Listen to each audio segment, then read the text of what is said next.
Hello viewers, Bigg Boss season 8 ticket to finale అయితే హౌస్లో task complete అయిపోయింది. అయితే మనం ప్రోమోలో చూసాం, శ్రీముఖి హౌస్లోకి ఎంటర్ ఇచ్చింది. శ్రీముఖి టికెట్ టు ఫినాలే ఆడిపించడానికి అయితే సంచాలకుగా ఎంటర్ ఇచ్చింది. శ్రీముఖి హౌస్లోకి ఎంటర్ అయిందంటే ఫన్ ఒక రేంజ్లో ఉంటుంది. శ్రీముఖి అవినాష్కి, రోహిణికి బెస్ట్ ఫ్రెండ్స్ అనమాట. అయితే టికెట్ టు ఫినాలే ఆడిపించడం కొరకు శ్రీముఖి అయితే 3 బ్యాడ్జీలు తీసుకొచ్చింది. 5 lakhs, 3 lakhs, 2 lakhs అనమాట. ఫస్ట్ బెట్ కట్టాలి. ఎవరు ఫస్ట్ ప్లేస్లో వస్తే వాళ్ళకి 5 lakhs బ్యాడ్జ్ పెట్టాలి. సెకండ్ ప్లేస్లో వచ్చిన వాళ్ళకి 3 lakhs బ్యాడ్జ్ పెట్టాలి. థర్డ్ ప్లేస్లో వచ్చిన వాళ్ళకి 2 lakhs బ్యాడ్జ్ పెట్టాలి. అయితే హౌస్ మేట్స్ అందరు నిఖిల్కే పెట్టారు.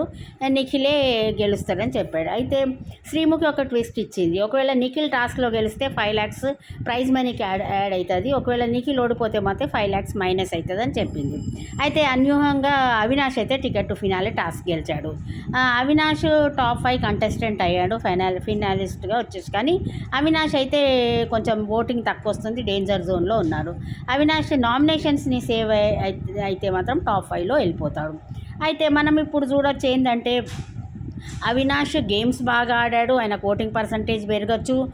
ప్లస్ ఫన్ జనరేట్ చేస్తాడు. ప్లస్ చాలా లైవ్లీగా ఉంటాడు హౌస్లో. అవినాష్ ఓటింగ్ పర్సంటేజ్ అయితే పెరిగే అవకాశం ఉంది. అయితే బిగ్ బాస్ అయితే అవినాష్ని సేవ్ చేసే అవకాశం చాలా వరకు ఉన్నది. మనము అయితే 3 కంటెండర్స్ రోహిణి, నిఖిల్ అండ్ అవినాష్లో తో పాటు టేస్టీ తేజని కూడా ఆడిపించారని తెలుస్తుంది. కానీ ఫస్ట్ రౌండ్లోనే టేస్టీ తేజ అవుట్ అయ్యారు. లాస్ట్కి అయితే అవినాష్ అయితే టాస్క్ గెలిచాడు. మనం అఫీషియల్ ఓటింగ్ పోల్స్ చూసినట్టయితే ఫ్రైడే మార్నింగ్ గౌతమ్కి నిఖిల్ కన్నా ఎక్కువ వస్తుంది. కొన్ని పోల్స్లో, కొన్ని యూట్యూబ్ పోల్స్లో నిఖిల్కి గౌతమ్ కన్నా ఎక్కువ వస్తుంది. అయితే అఫీషియల్ పోల్స్లో మాత్రం నిఖిల్కి ఎక్కువ వస్తుంది అని కొంతమంది అంటున్నారు. అయితే ఇప్పుడైతే టాప్ రేస్లో అయితే నిఖిల్ అండ్ గౌతమ్ ఇద్దరు ఉన్నారు. ఇద్దరు ఓటింగ్ పర్సంటేజ్ బాగానే ఉంది. థర్డ్ ప్లేస్లో నబీల్ ఉన్న 12%తోని, ప్రేరణ 11%తోని ఓటింగ్ ఉంది. అయితే ఇప్పుడు నిఖిల్, నబీల్, గౌతమ్ అండ్ ప్రేరణ ఈ 4 అయితే డేంజర్ జోన్లో లేరు. ఈ 4 అయితే సేవ్ ఇప్పటికీ. పృథ్వీరాజ్కి 10% వస్తుంది ఓటింగ్. విష్ణుప్రియకి కూడా 10%, అవినాష్కి 10%. అయితే ఈ ముగ్గురితో కంపేర్ చేస్తే అయితే పృథ్వీరాజ్ ఫిజికల్ గేమ్స్ బాగా ఆడతాడు. అవినాష్ టికెట్ టు ఫినాలే గెలిచాడు. తన గేమ్ నిరూపించుకున్నాడు. ఫన్ ఇస్తాడు, కామెడీ చేస్తాడు.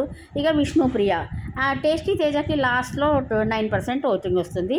ఈ వీక్ అయితే తప్పకుండా డబల్ ఎలిమినేషన్ ఉంటుంది. Double elimination tasty Teja starting నుంచి లీస్ట్లో వస్తున్నాడు కాబట్టి టేస్టీ తేజ అయితే తప్పకుండా ఎలిమినేట్ అయిపోతాడు.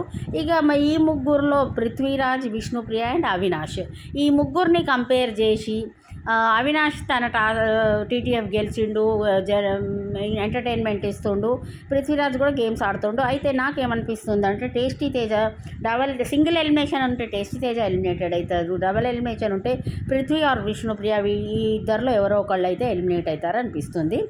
అయితే నిన్న ప్రేరణకి ex contestants Punarnavi and Vithika Sheru వచ్చారు కదా, వాళ్ళు బ్లాక్ బ్యాడ్జ్ ఇచ్చే వరకు అయితే ప్రేరణ బాగా అప్సెట్ అయిపోయింది. చాలా వాళ్ళతోనైతే ఆర్గ్యూ చేసింది. నిఖిల్ అయితే నిన్న 2 టాస్క్లు చాలా అంటే చాలా బాగా ఆడాడు, ఇరగదీశాడనమాట. అయితే శ్రీముఖి హౌస్లో శ్రీముఖి, అవినాష్, రోహిణి వీళ్ళు ముగ్గురు మంచి ఫ్రెండ్స్. ఒకానొక సమయంలో అయితే అవినాష్కి కొంచెం ఫైనాన్షియల్గా శ్రీముఖి హెల్ప్ కూడా చేసిందనమాట. అయితే ఇప్పుడు ఇక మన అవినాష్ అయితే గెలిచాడు కదా టికెట్ టు ఫినాలే. చూడాలి మరి ప్రైజ్ మనీలో నుంచి అందరు నిఖిల్ మీద బెట్ కట్టారు 5 lakhs. ప్రైజ్ మనీలో నుంచి డిడక్ట్ అవుతాయో లేదో చూడాలి మరి.